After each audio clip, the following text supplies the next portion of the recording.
There is a building in downtown Oklahoma City that was built to represent the law. Indiana limestone. Pink granite at the base. 6 stories in the shape of a T. Columns, a wide staircase, the seat of government for an entire state. A serious building. A solemn one. Exactly what you picture when you picture a capitol. And right in front of its south entrance, a few steps from the stairs the lawmakers climb every morning, there is an oil derrick. It is not a sculpture. It is not some abstract tribute to black gold. It is a real wellhead. For decades, that derrick pumped actual crude oil out of a flower bed, and its drill bit did not go straight down.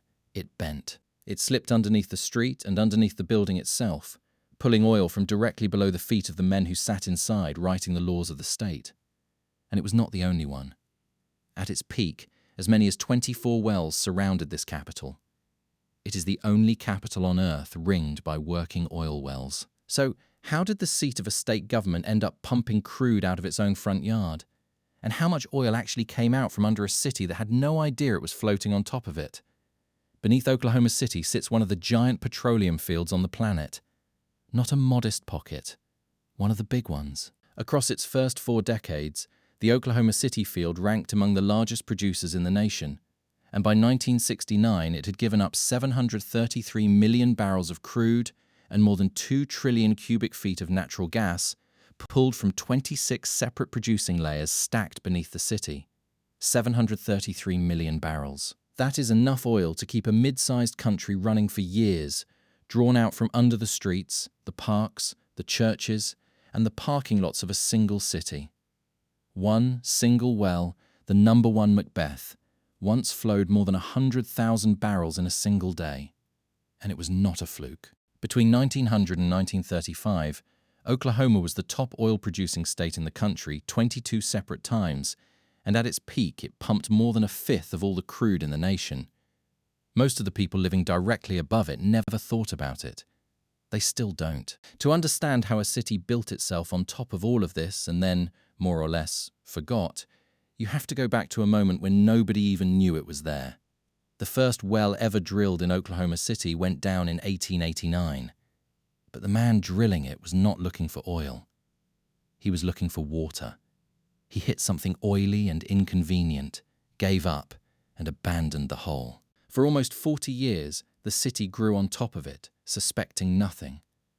By the late 1920s, Oklahoma City was not some dusty oil town. It was a medium-sized capital with a diversified economy, respectable and quiet. Geologists had suspected as early as 1917 that a structure favorable to trapping oil might sit under the city. But more than a decade passed and nobody proved it. Then, on December 4th, 1928, everything changed. A company called Indian Territory Illuminating Oil, working with Petroleum, drilled a well about 4 miles southeast of downtown. Behind it was the stubbornness of one man, H.V. Foster, who had spent years convinced there was something down there. At 6,402 feet below the surface, nearly 2 kilometers straight down, the bit cut into rock soaked with crude. The well was named Oklahoma City No. 1. In its first month alone, it brought up 110,496 barrels. People celebrated across the city. Some joked that Santa Claus had come early that year. What that well uncovered was not just oil. It was the end of guesswork. Until then, men had hunted crude almost by smell, following stains on the ground. The Oklahoma City discovery marked the jump into modern geology, into actually reading what the rock was hiding. And what the rock was hiding beneath the city was almost impossible to believe. Within months, derricks sprouted block after block, until entire neighborhoods turned into a forest of steel. And if you are the kind of person who is fascinated by what is buried beneath your feet, the things you walk over every day without suspecting, this is your channel. Subscribe, and I will keep taking you underneath the world you think you know. Because what happened one morning in March of 1930 made everything before it looked small. On the edge of town, on a dairy farm, lived Vincent and Mary Sudik, 2 Czech immigrants who had come down from Nebraska and bought 160 acres to milk cows. Beneath their farm, the company was drilling a well. In the early hours of March 26, 1930, the crew, exhausted after a full night of work, made a simple mistake. They climbed off the derrick without properly sealing the hole with mud, and the hole answered. A pocket of pressurized gas exploded up the well with a roar heard for miles. Behind the gas came the crude, fired straight up into the sky.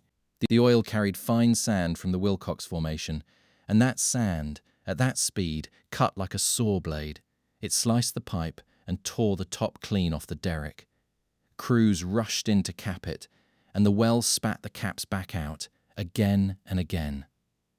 The men worked in goggles and scarves to keep from breathing the crude and signalled with their hands because the roar drowned out every shout. For 11 days straight, the well threw 20,000 barrels of crude and 200 million cubic feet of gas into the air every single day. The north wind sprayed that mist of oil across the countryside. It stained the university buildings in Norman, 11 miles to the south. When the wind shifted, it fell on Nakoma Park to the north. Cars and sheds caught fire when the flammable mist landed on them. An NBC radio announcer named Floyd Gibbons gave daily national reports on the runaway well, and movie theaters across America played newsreels of it. About 211,000 barrels were recovered from around the site, but an estimated 800,000 more were lost, evaporated and scattered on the wind, before the well was finally sealed on the third attempt, on April 6th, with a 2-ton cap. And as if that were not enough, the day after they tamed Mary, another gas well blew in at the edge of the city. Wild Mary taught a lesson written in crude. That pressure had to be tamed before it killed someone. Out of that chaos came the widespread use of the blowout preventer, the safety valve that now sits on top of every well on the planet. The Sudiks, meanwhile, got rich. 13 wells would eventually stand on their farm. And still, they did not move to a mansion. They stayed in their little house, close to the grandchildren. But I still haven't told you the strangest part of this story. Because the problem in Oklahoma City was never finding the oil. The oil was everywhere. The problem was that the city was sitting right on top of it. Think of it like a drink and a straw. If the glass is in front of you, you drop the straw straight down and drink. Easy. But what if the glass is under the neighbor's house, behind a wall you are not allowed to touch? Then you need a bent straw, one that goes down, curves under the wall, and reaches the glass without moving a single brick. That, exactly that, is what Oklahoma City had to invent. Because the crude was not sitting in an empty field. It was under the houses, under the churches, under the schools, and under the government buildings. Nobody wanted a derrick spitting oil in their backyard. But the oil was under the backyards. So the Oklahoma City field became one of the places where directional drilling was perfected. The bent straw. Instead of going straight down, the well started on a permitted lot and bent underground, at an angle, until it reached the crude resting beneath a building where, legally, you could not plant a derrick. And no building shows this better than the state capitol itself. To reach the oil sitting directly below the seat of government, a well was slant drilled from across the street, bending the straw under the pavement until it hit the oil sands beneath the building. Then they went for more. On November 10th, 1941, in the middle of the Capitol's front lawn, they began drilling another well, this one right on the official grounds. They sank it into the middle of a bed of petunias. And so, forever after, it was known as Petunia No. 1, though its official name was Capitol Site No. 1. It took 171 days. The bent straw dropped to about 6,618 feet, more than 2 kilometers, and curved under the government building. Petunia No. 1 produced up to 600 barrels of crude a day, 6 billion cubic feet of gas out from under the Capitol, and it handed the state more than $1 million in royalties and taxes. Public money pumped literally from beneath the ground where lawmakers decided how to spend public money. At its peak, as many as 24 wells ringed the Capitol. Photographs from the era showed derricks lined up along the street, and one planted squarely in front of the steps. And here is the detail almost nobody remembers, that Capitol had no dome until the year 2002. For decades, the building had an oil derrick in its yard before it ever had a dome on its roof. A frenzy like that did not organize itself. With derricks sprouting block by block, Production surged so hard that the price of crude threatened to collapse, and the city rules, 1 well per block, were being broken in broad daylight. It got so tense that the governor, William Murray, the one everybody called Alfalfa Bill, declared martial law around the wells and sent in the National Guard to enforce the production limits. Not once, but several times, between 1932 and 1933. Out of that disorder came something lasting too: the first comprehensive state legislation for the conservation of oil and gas, a set of rules other states would go on to copy. Oklahoma City did not just find oil. It had to invent, on the fly, how to govern what it had found. And this is where the story stops being an old curiosity. Because that bent straw grew up. The trick Oklahoma City needed to steal crude from under a city, bending the well underground, did not stay in the 1930s. It was refined decade after decade into modern directional drilling, and from there into horizontal drilling, wells that today drop a couple of kilometers, turn 90 degrees, and run another 3 kilometers sideways, horizontally, through the rock. That same idea, reaching the oil that sits under a place where you cannot plant a derrick, is the one that, paired with hydraulic fracturing, cracked open the shale formations and turned the United States into the largest oil producer in the world. The bent straw that was tested under the Oklahoma Capitol is, in a straight line, the grandmother of the technology draining fields all over the planet today. And that same split still lives in the ground beneath cities. In many places, the rights to what is underground and the rights to the surface are two different things.